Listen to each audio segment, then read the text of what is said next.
क्या तो अगले चौराहे पर उस ओहदे का इंतजार यमराज कर रहा होगा। उसको फिर यमराज के यहां भेजने से कोई रोक नहीं पाएगा। और इसलिए भाइयों बहनों, आज के इस अवसर पर एक और जहां हमें सुरक्षा का बेहतरीन वातावरण देना होगा, कानून संरक्षण के लिए है।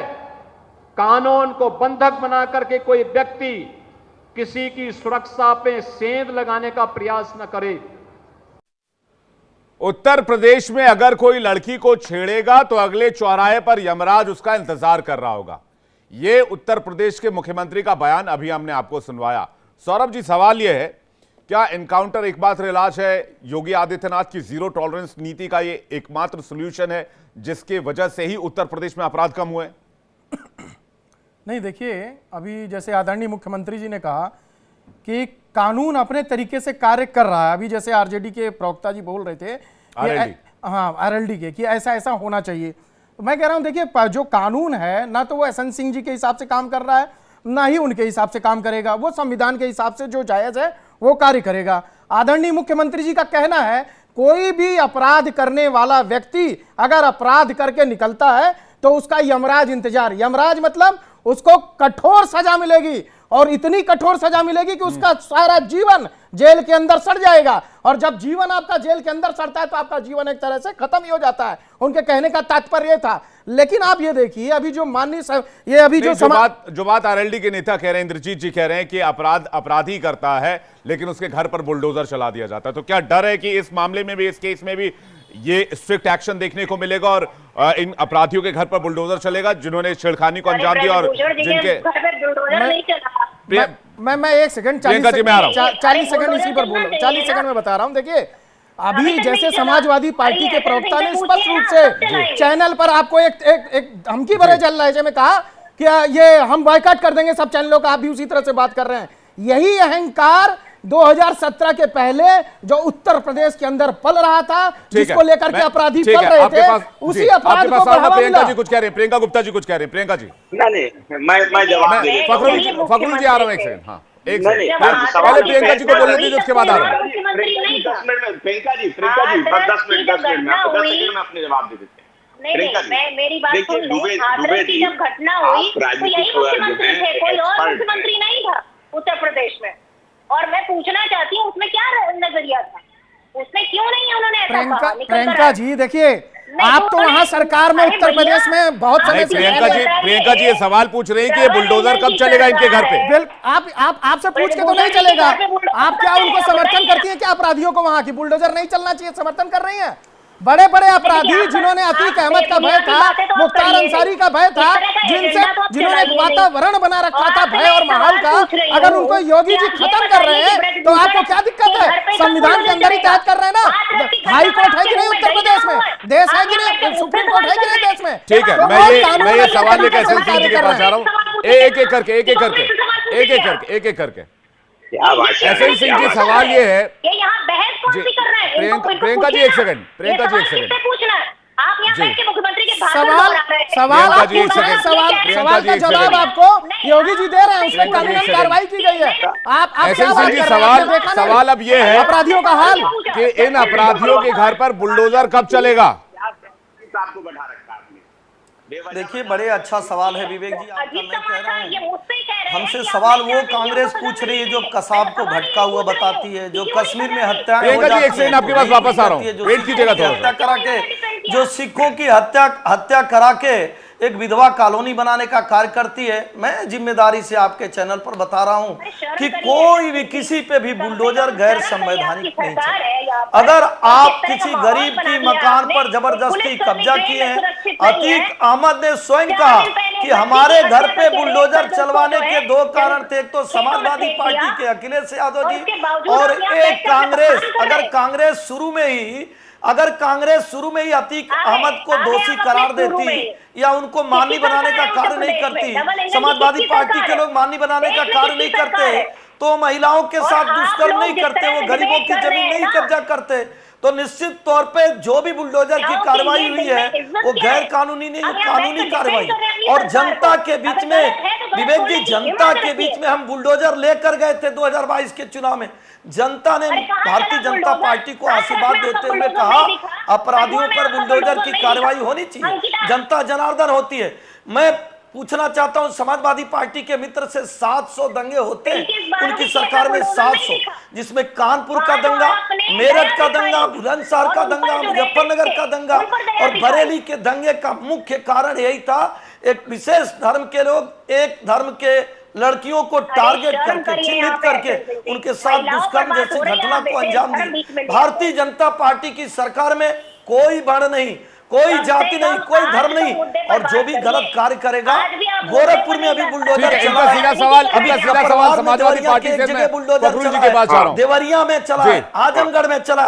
और मैं कह रहा हूं, आप देखिए आनंद सेन यादव, मनोज यादव, विजय मिश्रा, कैलाश चौरसिया, महबूब अली, राममूर्ति वर्मा, तमाम गायत्री प्रजापति, मुख्तार अंसारी, नाहिद हसन, इरफान सोलंकी, बहुत सारे ऐसे लोगों का नाम है। एक चाचा योगेंद्र यादव और रामेश्वर यादव के लिए आदरणीय मुख्यमंत्री जी के पास भी गए थे, तो भी मुख्यमंत्री जी ने कहा कि नहीं, कोई भेदभाव नहीं, कोई जाति वर्ण नहीं देखा जाएगा। और सबसे बड़ी बात, हमारे एक पत्रकार बंधु ने बहुत अच्छी बात कही कि कोर्ट है सबके ऊपर। अगर आपको लगता है, आप कोर्ट की शरण में चले जाइए कि सरकार गलत कार्य कर रही है। पहले की सरकार गलत कार्य करती थी, पूछ लेता हूं मैं, अतीक अहमद को माननी बनाने का कार्य। फखरुल जी जवाब दे रहे हैं। प्रियंका जी एक सेकंड वेट कीजिएगा, एक एक करके। देखिए बरेली में एक अधिकारी दंगा रोकने का काम करता है, भारतीय जनता पार्टी की सरकार घंटों में उसका ट्रांसफर कर देती है। ये कहते हैं कि माननीय बनाने का काम करते हैं। अरे साहब, आपके विधायक तो मंच से कहते हैं कि उत्तर भारत के एक माफिया वो 10 करोड़ रुपया चंदा देता है आपको चुनाव लड़ने के लिए, और कौन कौन से माफिया आपको चंदा देते हैं उसकी भी लिस्ट जारी कर दीजिए। तो एक ही है। दूसरी बात, आप माननीय किसको बना रहे हैं? वाराणसी वाले जो माफिया हैं उनका परिवार माननीय किस दल में है? कौन से उनके परिवार के चाचा, भतीजे, पत्नी माननीय बनाए हुए हैं? उनके भी तो नाम बताते चलिए। जौनपुर वाले क्यों माननीय बनाए हुए हैं? और दूसरी बात देखिए, ये सहूलियत की भारतीय जनता पार्टी राजनीति करती है। हम महिला मुद्दों की बात कर रहे थे, महिला पे ही आज चर्चा कर लेते। लखनऊ के एक थाना में एक दरोगा जवाब ले लीजिए फखरुल साहब, फखरुल साहब उस पर भी जवाब ले लीजिए। 40 साल से आपराधिक इतिहास है, 40 साल से आपराधिक इतिहास है। अगर जौनपुर बनारस कहीं भी जोड़ेंगे, 40 साल में आपकी सरकार ने क्या किया? आपकी सरकार ने सिल्ली के अपराधियों को छोड़ने का कार्य किया। आपकी सरकार ने जो वाराणसी में, कानपुर में, मेरठ में, रामपुर में विस्फोट की घटना को अंजाम दिया, उसको छोड़ने का कार्य किया, और हाई कोर्ट दोषी करार देता है। भारतीय जनता पार्टी की सरकार में अपराधी नहीं पले पड़े हैं, ये अपराधी सब आपकी तरफ से आ रहे हैं। ठीक है, एसएन सिंह जी उनका जवाब पूरा हो लेने दीजिए, उसके बाद फिर काउंटर कीजिएगा। फखरुल जी को पूरा बोल लेने दीजिए एक बार। फखरुल जी, देखिए सिंह साहब को, इनकी पूरी पार्टी को चुनौती देता हूं मैं। अभी ये बैठे हुए इतनी बड़ी बातें कर रहे हैं, मैं इनसे पूछ लेता हूं 10 करोड़ रुपया चंदा आपको मिला था, नहीं मिला था? उत्तर भारत के माफिया ने दिया था या नहीं दिया था? आपके विधायक ने मंच से खड़े होकर कहा है ना। और कितना चंदा आपने किस किस माफियों से दिया है उसकी भी लिस्ट जारी कर दीजिए। आप लोग तो गुंडे माफियाओं से चंदा लेते हो चुनाव लड़ने के लिए, उनका समर्थन लेते हो, लेकिन यहाँ बैठ के आप सुशासन की बात करते हो, अपराधियों की बात करते हो। अरे एडीआर की रिपोर्ट क्या है? कभी एडीआर की रिपोर्ट देखिएगा तो आपके गिरबान में झांकना पड़ेगा आपको। एडीआर की रिपोर्ट देखिए, फिर हम समाजवादियों से बात कीजिएगा। मैं तो अपनी बात कर रहा था कि उत्तर प्रदेश की, हम लोग आज अपनी बहनों की, महिलाओं की बात कर रहा हूँ। एक सिपाही के साथ जो ट्रेन में हुआ वो एक हादसा था, दूसरा एक दरोगा, वो एक महिला सिपाही के साथ छेड़खानी करते हैं, वो अलग बात है कि दरोगा के खिलाफ जांच बैठा दी गई है, वो निलंबित हो गए। ये उत्तर प्रदेश में हो रहा है, जहाँ थानों में मां बहन बेटियां सुरक्षित नहीं है, घरों में सुरक्षित नहीं है, ट्रेन में सुरक्षित नहीं है, बस में सुरक्षित नहीं है, सड़क पे सुरक्षित नहीं है। लेकिन अगर इनसे एसएन सिंह साहब से पूछ लो तो अभी बड़ी बड़ी बातें महिला सुरक्षा को लेकर कर देंगे। मुकदमे लिखे नहीं जा रहे। इनके सांसदों के खिलाफ, इनके नेताओं के खिलाफ अगर कोई आरोप लगा दे तो उसको सुप्रीम कोर्ट जाना पड़ेगा, फिर धरने पे बैठना पड़ेगा, फिर भी इंसाफ नहीं मिलेगा। चार्जशीट फाइल हो जाएगी लेकिन कोई जेल नहीं जाएगा। चार्जशीट के बाद पुलिस का बयान आएगा कि साहब वो उनके खिलाफ आरोप तो है, उनको छोड़ा तो नहीं गया है, लेकिन हम कुछ करेंगे नहीं। देखिए ये जो सिंह साहब का सहूलियत की राजनीति, मैं बार बार इस बात को कहता हूं, ये सहूलियत की राजनीति करते हैं। कौन सहूलियत की? ये बड़ा अच्छा टर्म निकाल कर आपने दिया, सहूलियत की राजनीति कौन कर रहा है? ये बड़ा इंटरेस्टिंग टॉपिक आपने दिया है कि सहूलियत की राजनीति।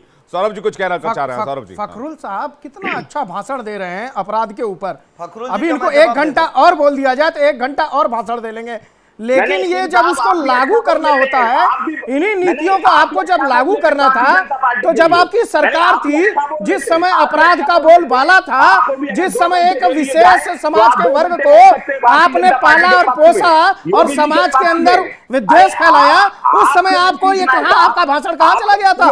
उस समय आपका ज्ञान कहां चला गया था फखरुल साहब का?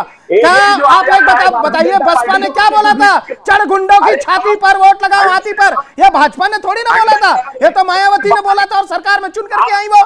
तो आप ये देखिए कि जब आपके ही में एक मुखिया, अब उनकी, अब चूंकि वो स्वर्गीय हो गए, लेकिन एक कोट किया था उन्होंने रेप पर कि बच्चों से गलती हो जाती है, वो किसका बयान था? इस तरह से किस अपराधियों को बढ़ावा मिलता है? आप अपराधियों को जब बढ़ावा देने का कार्य करते हैं, वहां से अपराध फलता और फूलता है। उसी फलते फूलते अपराध को योगी आदित्यनाथ जी 2017 के बाद से खत्म करने का कार्य कर रहे हैं। आप एक बात बताइए, 23वें स्थान पर है उत्तर प्रदेश। आप अपराध का आंकड़ा उठा करके देखिए, उत्तर प्रदेश का 23वें स्थान पर है, और जब आपकी सरकारें थी तब उसका स्थान था 8वां और 9वां। तो आज इस स्थिति में जब पहुंच गया उत्तर प्रदेश, तो आपको तकलीफ हो रही है। आप बहन बेटियों की बात कर रहे हैं, जितने रेप केस पर आपके मंत्रियों का बयान आता है, आप क्या बोलेंगे? आप केवल एक एक करके इंद्रजीत जी कुछ कहना चाह रहे हैं, उसके बाद एसएन सिंह जी आ रहा हूं आपसे जवाब लेने के लिए। इंद्रजीत जी कुछ कहना चाह रहे हैं। सवाल यह है कि आखिर एनकाउंटर की कार्रवाई अगर हो रही है, अगर बुलडोजर की कार्रवाई हो रही है, महिला अपराध में कमी आई है, तो फिर क्या इस पर राजनीति होनी चाहिए? और क्या अंबेडकर नगर वाली घटना पर सवाल नहीं पूछे जाने चाहिए? इंद्रजीत जी कुछ कह रहे हैं। इंद्रजीत जी, मैं ये कहना चाह रहा हूँ कि ये हल्ला जो कट रहा है, जो डिबेट का मुख्य आधार था कि ये अपराध कैसे रुके और हमारी बहन बेटियों के साथ अन्याय ना हो, उसमें तो हुआ नहीं। कोई आदमी दूसरे की गलतियां निकाल रहा है, को अपनी तारीफ कर रहा है। मेरी बात को आपने एक हवा में और एक हल्ले में ख़त्म कर दिया। मैं आपसे कहना चाह रहा था, प्रैक्टिकल बात यह है कि शुरुआत जहाँ जब कोई पहला कंप्लेंटेंट आदमी थाने में चौकी पे पहुंचता है, अगर इमीडिएटली उसको रिएक्ट किया जाए, इमीडिएटली उसको फर्स्ट पारदर्शिता पे उसके ऊपर कदम उठाया जाए, तो मैं आपको बता रहा हूं कि इतने बड़े अपराध, आप ये कह रहे हैं एनकाउंटर और बुलडोजर से ये अपराध कब नहीं होने वाले हैं, कंट्रोल नहीं होने वाले? मैं आपको बताऊं, जब तक आप नस नहीं पकड़ेंगे कि शुरुआत कहां से हुई है, आप एनकाउंटर बाद में, जब आपको लगेगा कि आपके पास कोई परिवार का आदमी, कोई बहन बेटी की कंप्लेंट लेके गई, आपने उसको सीरियस होके उसी को वहीं दबा दिया और वहीं उसको उभरने नहीं दिया, तो वो ज़्यादा बढ़िया रहेगा। आप अपराध करिए, आप बुलडोजर चलाइए, जो कानून कहता है, कानून के बीच में हम अपना रोल अदा करना नहीं चाहते। लेकिन मेरा कहना ये था कि एक, जैसे पुरानी कहावत है, एक पाव मांस के लिए पूरा बकरा हलाल ना करा जाए। मैं उस तथ्य का आदमी, मैंने कहा कि जो गलती करता है उसको सख्त से सख्त ऐसी सजा दी जाए कि नाजिर बने, कि अड़ोस पड़ोस वाला क्या, पूरे प्रदेश में कोई ऐसी दोबारा हिम्मत